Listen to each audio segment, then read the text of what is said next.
மனித என்ன சொன்னாங்க, ஆண் பெண்ணுன்னு சொல்லவில்லை. ஆண் பெண்ணுன்றது வெளியே பார்க்கறது பேரமை தவிர ஆன்மீக அனுபவத்தை பொறுத்த வரைக்கும் வல்லுநர் உடனடியே எழுதியிருக்காங்க. நீங்க பயணி படிச்சு பாருங்க தெரியும். ஆண் பெண்ணுன்றதுலாம் பேரமை தவிர அகத்துல எல்லாருமே ஒண்ணுதான். அப்ப அந்த மனித தேகம் கிடைக்கிறது மிகப்பெரிய புண்ணியம் இருந்தாலும் கிடைக்கும். அதற்கடுத்து நமக்கு மிகப்பெரிய ஒரு அடுத்த மனித தேகம் கிடைச்சாச்சு. அதுக்கடுத்து அவையார் கூட சொல்லுவாங்க, ஞானமும் கல்வியும் நயத்தல் அறிவுன்னு சொல்லுவாங்க. அது மாதிரி மனித தேகம் கிடைச்சதுக்கு அப்புறம் மிகப்பெரிய புண்ணியம் இருந்தாலும் ஒரே ஒரு விஷயம் கிடைக்கும். அது என்னன்னு தெரியல, யாரோ சொல்ல முடியுமா? உங்களதான் யாரோ சொல்ல முடியுமா? மனித பிறவி கிடைச்சாச்சு, அடுத்த மிகப்பெரிய புண்ணியம் இருந்தாலும் ஒரே ஒரு விஷயம் வாழ்க்கையில் கிடைக்கும். அருள் மரணங்களா பெறுவார்கள். சொல்லவும் தெரிவிக்கிறீங்க. வேற ஜீவகாருண்யம். சரி, ஜீவகாருண்யம் வேணும், அருள் வேணும், மரணங்களா பெறுவார்கள். இது யார் மூலமா நீங்க தெரிஞ்சுக்க முடியும்? ஒரு குருநாதர், அதுவும் சாதாரண குருநாதர் கிடையாது, அருளாளர். குரு வேற, அருளாளர்கள் வேற. ஒரு மாதிரி அருளாளரோட அந்த சத்குருநாதனோட தொடர்பு கிடைக்கிறது மிகப்பெரிய புண்ணியம். அதெல்லாம் நமக்கு கிடைச்சதுனால நீங்க உட்காந்துருக்கோம். இல்லைன்னா முடியுமா? மனித பிறகு எவ்வளவு பேர் எடுத்துட்டாங்க இந்த உலகத்துல. அவங்க என்ன பண்றாங்க? சாப்பிடுறாங்க, தூங்குறாங்க, பிள்ளைகள் இருக்கிறாங்க, வாழ்க்கையில ஓடி ஓடி கடைசியில இறந்து போயிடுறாங்க. அதெல்லாம் புண்ணியம் சொல்லணுமா? ஒரு புண்ணியம் பண்ணனால மனித பிறகு கிடைச்சது. அதற்கடுத்து மிகப்பெரிய புண்ணியம் என்னன்னு பாத்தீங்கன்னா ஒரு சத்குருநாதனோட வந்து ஒரு அருளாளர். நல்லா தெரிஞ்சுங்க, அருளாளர். இப்ப நிறைய குருமார் இருக்காங்க, நிறைய வித்யா குரு இருக்காங்க உலகத்துல. நிறைய தியானம் சொல்லித்தரலாம், நிறைய பயிற்சிகள் சொல்லித்தரலாம், எந்தெந்த கலைகளை சொல்லித்தரலாம். அவங்களாம் வித்யா குரு. எக்கச்சக்க வித்தைகள் இருக்கு உலகத்துல. காத்துல நடந்து போலாம், தண்ணி மேல நடந்து போலாம், நினைச்சது செய்யலாம், மண்ணா பண்ணாக்கலாம், என்னென்னமோ இருக்குது. ஒரு சித்தர் பெருமானோட அழகா சொல்லுவாரு, பொன்வெள்ளி செய்தவனும் பெரியவன் அல்ல, மண்ணை பொன்னாக்கியவனும் பெரியவன் அல்ல, செத்தவனை எழுப்பியவனும் பெரியவன் அல்ல, ககனம் விட்டு ககனம் பாய்ந்தவனும் பெரியவன் அல்ல, கண்மூடி அமர்ந்தவனும் பெரியவன் அல்ல, முன்னின்று எழுந்தவனும் பெரியவன் அல்ல, தன்னை அறிந்தவனையும் தெரியும், மற்றவர்கள் எல்லாம் சண்டி மாடைன்னு சொன்னாங்க. இப்ப இந்த மாதிரி எத்தனையோ குருமார்கள் இருக்கலாம், எவ்வளவு விதிகள், எத்தனையோ தியானங்கள் சொல்லித்தரலாம். ஆனா இந்த மாதிரி ஒரு வள்ளல் பெருமான் நமக்கு கிடைக்கிறது, அவரோட நூல் எடுத்து படிக்கிறது, அந்த மாதிரி விஷயங்கள் ரொம்ப ரொம்ப கஷ்டம். நிறைய பேர் சன்மார்க்க அன்பர்கள் வந்திருப்பீங்க, புது அன்பர்கள் வந்திருப்பீங்க. புது அன்பர்கள் நீங்க நினைக்கலாம், எது போனாலும் இந்த கூட்டத்தை சொல்றாங்க, அவங்க குரு பெருசுன்னு சொல்ற மாதிரி நீங்களும் அவங்க கட்சி கட்டுறதுக்கு வள்ளலார் பெருசுன்னு சொல்றீங்க நீங்க நினைக்கலாம். நான் அப்படிலாம் சொல்லவே கிடையாது. நான் ஐயா பெருமானார் கிட்ட வர்றதுக்கு முன்னாடி அதையா அரைஞ்சார், வீட்டிலோட உட்கார்ந்து மாட்டேன்.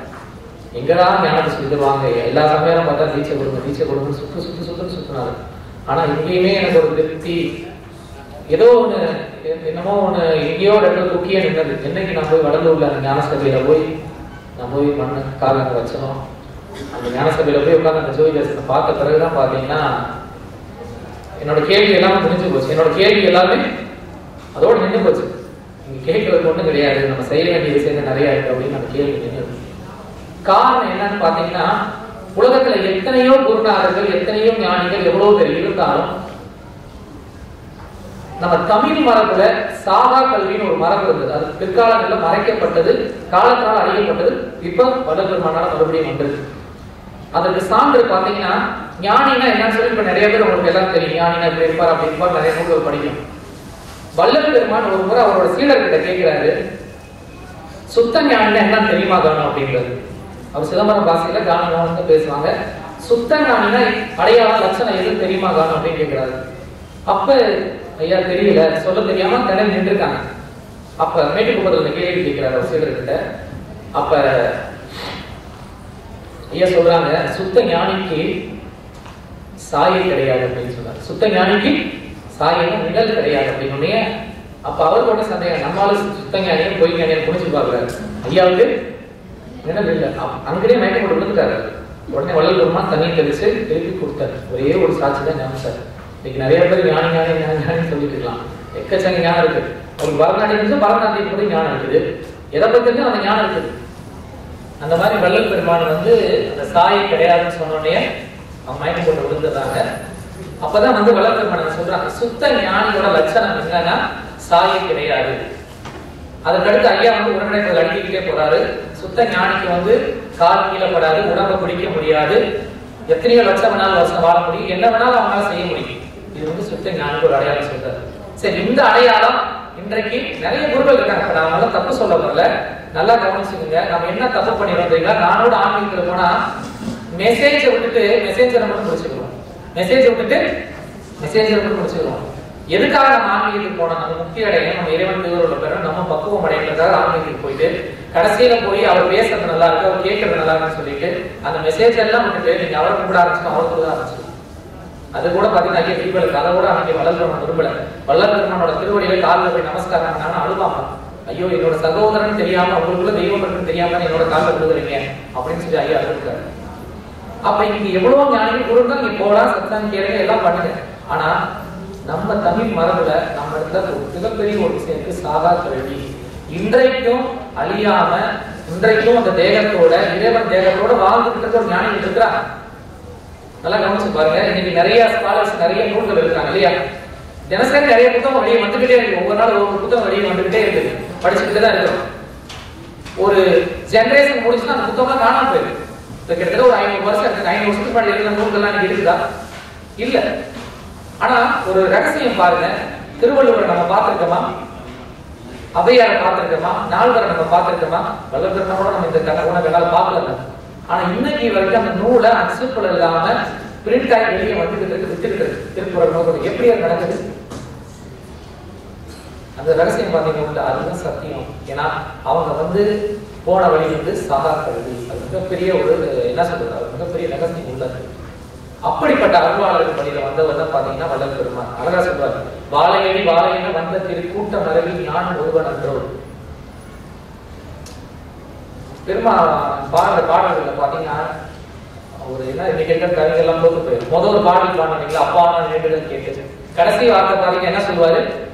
தலைவர் என்னை பிரியாத நிலைமையில் வேண்டுவனே. தலைவான் சொல்லுவாரு. நல்லா கவனிச்சுங்க. தலைவான் போட்டுட்டீங்கன்னா வெளியே, தலைவனா எனக்கு உள்ளே. அந்த ஒரு வார்த்தையோட பாருங்க இவ்வளவு பெரிய ஒரு ரகசியம். தலைவான்னு சொன்னீங்கன்னா கடவுள் வெளியே இருக்காரு. தலைவன் ஊர்ல நிறைய தலைவர் இருக்காங்க. தலைவா வாழ்க்கைன்னு சொல்றோம்னா இதுல வெளியே இருக்க தலைவர். தலைவன்றப்ப தலைவர் உங்களுக்குள்ள இருக்கிறார். அந்த ஒரு வார்த்தையில எவ்வளவு ரகசியம் வச்சிருக்காரு. அடுத்து வாழையடி வாழையன வந்த திருக்கூட்டம். இப்ப எத்தனையோ மரங்களை வைக்கிறோம், திரும்பி மரங்கள் முளைக்க. ஆனா வாழை மரம் பாருங்க வந்துகிட்டே இருக்கும். வாழை மரம் நிக்க வளர்ந்துருக்க ஒரு தாய் மரம் வந்தீங்கன்னா பக்கத்துல 10 கன்று இருக்கும். அந்த 10 கன்று வந்தீங்கன்னா வந்துகிட்டே போய்கிட்டே இருக்கும். அதுல ஒரு ரகசியம் பாருங்க. வாழையடி வாழையன வந்த திருக்கூட்ட மரபை. அப்ப அந்த திருக்கூட்டம்னா யாரு? இந்த திருக்கூட்டத்தோட வழி பாத்தீங்கன்னா திருவள்ளுவர் எடுத்துங்க, ஔவையார் எடுத்துங்க, 14 சித்தர்கள், தாய் மாணவர், இப்படி பெரிய ஒரு திருக்கூட்டம் இருக்கு. கடைசியா அந்த திருக்கூட்டத்துல வந்த ஒரு அலுவலாளர் தான் பாத்தீங்கன்னா நமது சத்குருநாதர் வள்ளல் பெருமான். நிறைய பேர் சொல்லுவாங்க, நிறைய சித்தர்கள் வாழ்ந்தாங்க, நிறைய ஞானிகள்லாம் வாழ்ந்தாங்க, இப்படி செஞ்சாங்க, அதெல்லாம் செஞ்சாங்க அப்படிலாம் நம்ம கேள்விப்பட்டிருக்கோம். ஆனா நம்ம சமீபத்துல நம்ம முப்பாட்ட காலத்துல வாழ்ந்த ஒரு ஞானி திருமானந்த வாரியார் ஒரு முறை அவரோட அனுபவத்துல சொல்லியிருக்கிறாரு. வள்ளல் பெருமானை பார்த்த ஒரு பெண்மணி, அந்த அவங்க சின்ன குழந்தையா இருக்கும்போது வள்ளலாரை பார்த்துருக்காங்க. அவங்க பாண்டியா இருக்கும்போது திருமானந்த வாரியார் அவங்களை பார்த்துருக்காங்க. அப்ப கேட்டிருக்காங்க. அந்த திருமானந்த வாரியார் ஞான சபையை திருப்பணி பண்ணும் போது அங்க தங்கியிருந்த காலத்துல அந்த பாட்டியை சந்திச்சு கேட்டிருக்காங்க, வள்ளல் பெருமானை பார்த்துருக்கீங்களாமே. அந்த அம்மா அப்படியே கண்ணு அது தண்ணி வந்துச்சான். எனக்கு சொல்லும் போதே இவங்கெல்லாம் பார்க்க தெரியல, பார்க்கறான்னு தெரியல போன ஜென்மத்துல. ஆனா தெரியல, பார்ப்போம் தெரியல. அவர் பார்த்துட்டு அவங்க அப்படியே கண்ணில் தண்ணி வந்ததான் சொன்னாங்களா, ஐயா நடந்து வந்தாங்கன்னா கொஞ்சம் தூரத்துல நடந்து வரும்போதே பச்சை கற்பூர வாசனம் நடக்கணும், பச்சை கற்பூர வாசனம் நடக்கும். ஐயாவோட பாடல் சொல்லுவார், என் தேகம் இறைவனோட கலந்த தேகம், அதோட சாட்சி தான் இந்த வாசனை. ஏன்னா இறைவன் தேகமும் கற்பூர வாசனை. நீங்க கோயிலே கற்பூரத்தை தெரிவிக்கிறாங்க, அதனால ஒரு ரகசியம் உண்டு. அந்த உள்ள அனுபவத்தை வெளியே சடங்காக வச்சுட்டாங்க. அந்த இறைவன் தேகம் ஒரு மனிதனோட தேகம் மாறிடுச்சுன்னா பச்சை கற்பூர வாசனை அடிக்க ஆரம்பிச்சிடும். நம்ம பக்கத்துல நீங்க யாரும் வர முடியுமா? காலத்துக்கு இருந்துச்சா? யாரும் வர முடியாது. நம்மளாலே நம்ம நாளத்தை தாங்க முடியாது. ஆனா ஐயா வராங்கன்னா பச்சை கற்பூர வாசனை அடிக்கணும். அடுத்து ஒரு முறை அந்த பாட்டியும் குழந்தையா இருந்து ஐயா மடியில் தூக்கி வச்சிருந்தாங்க. அப்ப துணி விலகி இருக்கு. பெருமானோட தலையில எப்பயுமே ஒரு முக்காடு போட்டு எல்லாம் மூடி வச்சிருப்பாங்க ஒரே துணியில. சில நேரங்கள் 2 துணி பயன்படுத்தினாலும் இருக்கு, சில நேரங்கள் ஒரு துணியை உடல் முழுவதும் முக்காடு போட்டு வச்சிருப்பாங்க. நல்லா கவனிச்சுங்க. ஐயா நம்மள மாதிரி நித்திய திருநோய் பண்ணிக்கிட்டு இருந்தவர்களாம் கிடையாது. காலையில எழுந்திரிச்சு பல்லு விளக்கிட்டு பாத்ரூம் போயிட்டு சாப்பிட்டுக்கிட்டு போயிட்டு அதெல்லாம் கிடையவே கிடையாது. ஐயா குளிச்சாரு வந்தாரு, இதெல்லாம் நம்ம அன்பர்களுக்காக செஞ்சு பார்த்தாரு தவிர அவர் உடம்புக்கு எதுவுமே தேவை கிடையாது. சாப்பிட்டே பார்த்தது கிடையாது. தெரியுங்களா? ஐயா சாப்பிட்டு ரொம்ப அன்புகள் பார்த்ததே கிடையாது. என்னைக்காவது அன்பர்கள் வற்புறுத்துறாங்க, ஐயோ அவங்க மனசு நொந்துடக்கூடாதுக்காக சில கவனம் சாப்பிட்டுருக்காரு, சில நேரம் விருந்து சாப்பிட்டுருக்காரு. சாப்பிட்ட பிறகு பின்னாடி பயந்துருக்காரு, ஐயோ இந்த விருந்து என் உடம்பு என்ன செய்ய போதோ. நம்ம சாப்பிட்டோம்னா சந்தோஷப்படுறோம் இல்லையா, அப்பா நல்லா காசிகமா சாப்பிட்டாச்சு, நல்லா நீங்க வரீங்க எல்லாம் சாப்பிட்டு திருப்தியாக. ஆனா ஐயோ ஒவ்வொரு விருந்து சாப்பிட்டது பயந்துருக்காரு, ஐயோ இந்த சாப்பாடு என்ன பண்ணுமோ தெரியலையே, இந்த சாப்பாடு உள்ள போய் மனசுல கிடைக்குமே பயந்துருக்காரு. அந்த மாதிரி வந்து ஐயா வந்து ரெக்கார்ட் போட்டிருப்பாங்க. குனிஞ்சு அந்த தூக்கும் போது பாத்தீங்கன்னா அந்த துணி அப்படி விலகிடுச்சு. துணி விலகினப்போ உள்ள ஒரு பெரிய பிரகாசம் இருந்தது. அப்படியே ஒரு அந்த பிறகு இந்த 2 அனுபவத்தை சொல்லிக்கிறாங்க. அப்ப அந்த மாதிரி வந்து வளர்க்கறவங்க வந்து பாத்தீங்கன்னா ஒரு அருளாளர், ஒரு மிகப்பெரிய ஞானி. சரி, எதுக்கு இந்த பூமியில வந்தாங்க? நிறைய சன்மார்க்க நண்பர்கள் இருக்கிறீங்க. இது சிலர் தெரிஞ்ச விஷயங்களே பேசலாம்.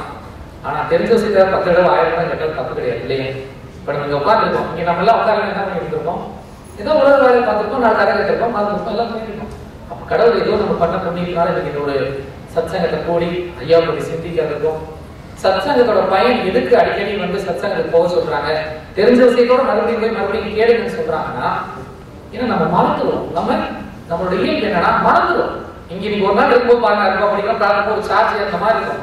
கீழே விட்டு இறங்கி நம்ம போய் உலகில் வாழ்க்கையில வாழ ஆரம்பிச்சோம்னா எல்லாமே மறந்துடும். எதுக்கு நம்ம வந்து எதுக்கு போனோம் எல்லாம் மறந்துடும். அதனால மறுபடியும் ஐயா சொல்றாரு, நேரம் கிடைக்கும் போதெல்லாம் சாதுக்கள் சகவாசத்திலையும் சத்சங்கத்துல இருந்துகிட்டே இருங்க. ஏன்னா பல ஜென்மமா உள்ள அழுக்கை கிடக்குது. நம்ம ஒரு நாள் போட்டீங்க, ஒரு நாள் சோப்பு கொடுத்தா சரி அழுக்கு போக மாட்டேங்க.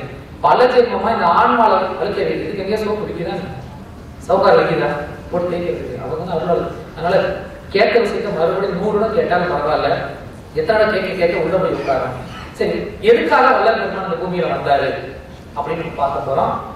ஒரே பாடல் வந்து வள்ளல் பெருமான இந்த விஷயத்தை முடிச்சுட்டாங்க. எதுக்கு வந்தேன் என்ன ஒரே பாடல். அருட்பாடல் மட்டும் ஒரு விஷயம் என்ன தெரியுமா, அந்த ஒரு பாடல்லையே எல்லா விஷயத்தையும் உள்ளே அடைக்கடிக்கே சொல்லிட்டு போயிட்டு இருப்பாரு. தோத்திரத்தை மட்டும் பாருங்க, தோத்திரம் நேரமா இருக்கும். அனுபவ மலைகள் பாருங்க, ஒரு பாட்டையும் தேவையான முடிச்சிருவாரு. ஒருமையுடன் நினைவு திருமலைகளை நினைக்கின்ற உத்தமர் அந்த பாட்டு படிச்சு அதன் பிறகு நடந்தாலே அதுவே மிகப்பெரிய ஒரு விஷயம் இல்லைங்களா? அப்படி ஒவ்வொன்றையும் உள்ள முடிச்சிருவாரு. அதே மாதிரி பாருங்க பாட்டுல சொல்லிட்டாரு, அகத்தை கருத்து புறத்தை வெளுத்திருந்த உலக நினைக்கிறேன். நம்மளை பத்தி அழகா சொல்லிட்டாரு. இதுல இந்த வாக்கியத்துக்கு வந்து பாத்தீங்கன்னா 2 விளக்கம் இருக்கு, புற விளக்கம் அக விளக்கம். புற விளக்கம் என்னன்னு பாத்தீங்கன்னா அகத்தை கருத்து. அகம் எப்படி இருக்கு நம்ம மனசு? கண்ணை மூடுனா காமம், கோபம், குரோதம், போட்டி, பொறாமக, வஞ்சகம், சூது, அது இதுன்னு எல்லாருக்குமே உள்ளது. புறம் எப்படி இருக்குது? இது வந்து 2 விளக்கம் இருக்கு. புற விளக்கம் நல்லா பாருங்க, வெள்ளை சொல்லியமா போட்டுருக்கேன், பார்க்க நல்லா உள்ள எப்படி இருக்கு உங்களுக்கு தெரியுமா? தெரியாது. அப்ப இவங்களை எல்லாம் நான் திருத்தணும். இன்னொரு விளக்கம் வந்து பாத்தீங்கன்னா அகத்தை கருத்து. வள்ளல் பெருமான் சொல்றாரு, அகம்னா ஒண்ணு, புறம்னா அகம்னா ஆன்மா. அந்த அகத்தோட வெளிப்பாடு புறம். அகம் ஆன்மா எப்படி இருக்குன்னு பாத்தீங்கன்னா ஒரு மனிதனுக்கு தயவு இல்லாம அஞ்ஞானத்தினால இருள் இருக்குது. அதுக்குதான் நமக்கு அதனால நமக்கு கருணை இல்லை. புறமான மனசு வந்து பாத்தீங்கன்னா இந்த காம, கோபம், குரோதம் என்ற மாயையினால வெளுத்து போயிருக்கு. அப்ப கருத்து அதாவது வெளுத்திருக்கிற இடத்துல ஒளி இல்லை. இப்படி இருக்கிற உலக அனைவரும் எப்படி திருத்தணும்? சகத்தை திருத்தி சன்மார்க்க சங்கத்தை அடைவிக்கிட. இவங்க எல்லா அந்த உலகத்துக்கு எல்லாரும் சன்மார்க்க சங்கத்துக்கு வந்து சேர்றதுக்கு அவர் மிகத்தே பரத்தை பெற்று இன்புறதுக்கு. சன்மார்க்கத்தோட ஒரு முக்கியமான ஒரு விஷயம் பாத்தீங்கன்னா எல்லா வேற சமயங்கள் பேர் சொல்ல வரும். அவங்க என்ன சொல்லுவாங்கன்னா, இறந்து இந்த உடம்பு பூமியில விழுந்ததுக்கு அப்புறம் உங்கள் ஆன்மாவானது போய் அங்க போய் இன்பத்தை, மோட்ச இன்பத்தை அனுபவிக்கும். கைலாயமோ வைகுண்டமோ போய் அங்க ஒரு இன்பத்தை அனுபவிக்கும்னு எல்லா சமயம் சொல்லப்பட்டது. ஆனா வந்து இதை நம்ம தமிழ் அறிவாளர்கள் ஏற்றுக்கொள்ள மாட்டாங்க. உடம்பு அழிஞ்சிச்சுனாலே உங்களுக்கு அந்த இன்பம் எல்லாரும் புடிச்சிருச்சு. இப்ப நான் உயிரோட இருக்கிறேன், வாயில லட்டு வச்சா நான் சுவைக்க தெரியும். செத்துட்டானே என் வாயில லட்டு வச்சா நான் சுவைக்க முடியுமா? ஒரு லட்டோட என்னால் அனுபவிக்க முடியாதுன்றப்ப முக்தி இன்பத்தை எப்படி அனுபவிக்க முடியும்? அதை நம்ம அறிவாளர் கேட்கறது. சராசரி என்ன சொல்லுவாங்கன்னா, அந்த வழிபாட்டிலே இருந்து பக்குவப்பட்டுக்கிட்டே போனீங்கன்னா அந்த ஆண்டு மோட்சத்துக்கு போய் திரும்பி பிறக்காது அப்படிங்கிறாங்க. கிடையாது. அது மிகப்பெரிய ஒரு வித்தியாசம். திருமூலரே சொல்ற, வள்ளல் பெருமானோட சொல்ற, திருமூலரே சொல்றார், உடம்பாரில் உயிரார் அறிஞர் திட்டம்பட விஞ்ஞானம் சேரவும் மாட்டார். உடம்பை வரும் உபாயம் வந்து உடல் வளர்த்தேனே உயிர் வளர்த்தேன். அப்ப தேகம் விழுந்துச்சுன்னா அனுபவம் போயிடுச்சு. அந்த தேகம் இருக்கிற வரைக்கும் முக்தி இன்பம். அப்ப ஐயா பாருங்க விளக்கத்தை சொல்றாரு, இகத்தே பரத்தை பெற்று இங்க நீங்க இருக்கும் போதே அந்த இறைவன் பரத்துல எப்படி இறைவன் வாழ்ந்துட்டு இருக்கானோ அந்த இன்பம், அந்த தேகம், அந்த எல்லாத்தோடய வாழ முடியும். இதற்கு சாட்சி வள்ளல் பெருமான். அருட்பெருஞ்சோதி ஆண்டவர் எப்படி மேல எல்லாத்தையும் ஆசை பண்ணிட்டு இருக்காரோ அதே தேகத்தோட வாழ்ந்தவர், அதே இதோட இருக்காரு. அது கைய சொல்ற சன்மார்க்க சங்கத்துல வந்து நீங்க எல்லாரும் இன்பத்தை பெறணும் அப்படிக்காக இறைவன் இங்க வருவிச்சான். அவர் ஐயா வரவே கிடையாது. நல்லா கவனிச்சுங்க. நம்ம எல்லாம் ஏன் மறக்கிறது தெரியுமா? அந்த பூமியில இறைவன் நம்மளை அனுப்பிச்சு வைக்கிறார். இருந்தாலும் இச்சையினால பிறப்பவர்கள் உண்டு. இச்சையினால எனக்கு இச்சை இருக்கு, அதனால என்னோட ஆன்மா ஒரு தாய் தந்தை அவங்க இச்சை இருக்கும்போது போய் சேர்த்து உடம்பு எடுக்குது. ஆனா அருளாளர்கள் இச்சையினால கிடையவே கிடையாது. அவங்க இறைவன் திருவருள் சம்மதத்தினால பிறக்கிறாங்க. ஒரு ஞானியை நினைச்சாங்கன்னா 3 விதமா ஒரு கருவை உற்பத்தி பண்ண முடியும். ஐயா எழுதிக்கிறாரு, ஒருத்தவங்களுக்கு பக்குவமானவங்க புண்ணியம் இருக்குது, அவங்களுக்கு குழந்தை இல்லை அப்படின்னு நினைச்சாங்கன்னா ஐயா பார்த்தாருனே போதும், குழந்தை பிறந்துடும். விபூதி கொடுத்து பிறக்க வைக்க முடியும், நினைச்சு பிறக்க வைக்க முடியும். 3 விதமா இருக்குது. அப்ப ஐயா இறைவனால் வருவிக்க உற்றவர். அதுக்கடுத்து சொல்ற வருவிக்க உற்றேன் அருளை பெற்றேனே. இதுதான் நம்ம ஐயாவோட நோக்கம். சரி, அடுத்து சின்ன கொஞ்சம் வாழ்க்கை வரலாறு நிறைய பேருக்கு தெரியும். இந்த வாழ்க்கை வரலாறு லேசா நம்ம பார்த்து நம்ம அடுத்து போகலாம். ஐயா ஜீவகாரணி கடவுள் வழிபாடு, ஜீவகாரணி ஒரு பேஸ்மெண்ட் போட்டு அதனால ஆன்மீகத்தை கட்டிக்கிறாங்க. அதுக்கு அடையாளம் பாத்தீங்கன்னா ஒரு என்ன சொல்ற வரலாறே பார்க்க ஆரம்பிக்குது. எதனால ஐயா பிறக்கிறாரு, அந்த ஒரு அவங்க அம்மா பாருங்க, அந்த சின்ன வயசுல அந்த இடத்துலயே பாருங்க, அவங்களுக்கு என்னது யாரு இருந்தாலும் பசின்னு உணவளிச்சு அனுப்புவாங்க. அங்கேயே ஜீவகாரணத்தை ஆரம்பிச்சுட்டாரு. வரலாறே பாருங்க ஆரம்பிக்கும் போதே ஜீவகாரணத்தை பசிப்பிடி போக்கிதான் ஆரம்பிக்கிறாரு. அப்ப அதே மாதிரி சிதம்பரம் பக்கத்துல இருக்கிற மருதூர்ல ஒரு கிராமத்துல அந்த ஐயாவோட அம்மா அப்பா இருந்தாங்க. அங்க ஒரு முறை ஒரு சிவயோகி பசியோட இருக்கும்போது உள்ள கூப்பிட்டு அவங்களுக்கு பசியாற்றி இருக்கிறதுனால அவர் ஆசீர்வாதம் பண்ணிட்டு போனாரு. இந்த மாதிரி ஒரு நல்ல ஒரு குழந்தை அவங்க பிறப்பாங்க, இந்த உலகத்துல இருக்கிற எல்லா பசியும் அவங்க போக்குவாங்கன்னு சொல்லி அந்த ஒரு ஞானி ஆசீர்வாதம் பண்ணதுக்கு அப்புறம் வள்ளல்பெருமான் அவங்க தாய் கர்ப்பமடைகிறாங்க. சரி, அடுத்து நம்ம நேரம் வள்ளல்பெருமான் ஆரம்பிச்சிட்டோம். வள்ளல்பெருமான் வாழ்ந்த இடம் அது முக்கியமா பாத்தீங்கன்னா, யாரும் சிதம்பரம் போயிருக்கீங்க, சிதம்பரம் பகுதிக்கு போயிருக்கீங்களா? கண்டிப்பா போகாதான் போங்க. ஏன்னா சிதம்பர ஸ்தலம்ன்றது அந்த சுற்று வட்டாரம் மிகப்பெரிய ஒரு புண்ணியமான ஸ்தலம். குறிப்பா நம்ம ஐயா பிறந்த இடம் இல்லை, அதுக்கு முன்னாடி பாத்தீங்கன்னா நால்வர்கள் நந்தனார் முதற்கொண்டு ஸ்ரீ ராகவேந்தர் இப்ப வந்த வரைக்கும் மகாவதர் பாபாஜி எல்லாம் சொல்றாங்க இல்ல, எல்லாரும் உதித்த பிறந்த இடம் அந்த சிதம்பரத்தை சுத்தி தான் இருக்கும். அதற்கடுத்து பாத்தீங்கன்னா சைவத்துல சொல்லுவாங்க, கோயில்னாலே சிதம்பரம் தான், வேற எதுவும் கோயிலே கிடையாது. நம்ம கோயில்னாலே சிதம்பரம். அது என்ன ஒரு ரகசியம் பாருங்க, சிதம்பரத்துக்கு போயிருந்தீங்கன்னா நடராஜர் நடனம் ஆடிட்டு இருப்பாரு. அங்க முழுக்க முழுக்க சிதம்பரம் கோயில்ன்றது பியூர் சயின்ஸ். மேல பாத்தீங்கன்னா தங்கத்திலே கூரை வச்சிருப்பாங்க, பாத்துருக்கீங்களா? தங்க தகடுகளே கூரை வச்சிருப்பாங்க, சின்ன பிளேட். அதுல 21,600 தங்க தகடுகளும் 72,000 நம்ம நாடி நரம்பு இருக்கிற அந்த ஆணி அந்த கணக்கை வச்சு அந்த காலத்துல அடிச்சிருக்காங்க. இது ஒன்னே சாட்சி. அதுக்கப்புறம் பாத்தீங்கன்னா அந்த கோயில் முழுவதும் ஃபுல்லா சயின்ஸ். அந்த கோயிலுக்கு நம்ம ஐயாக்கு நிறைய தொடர்பு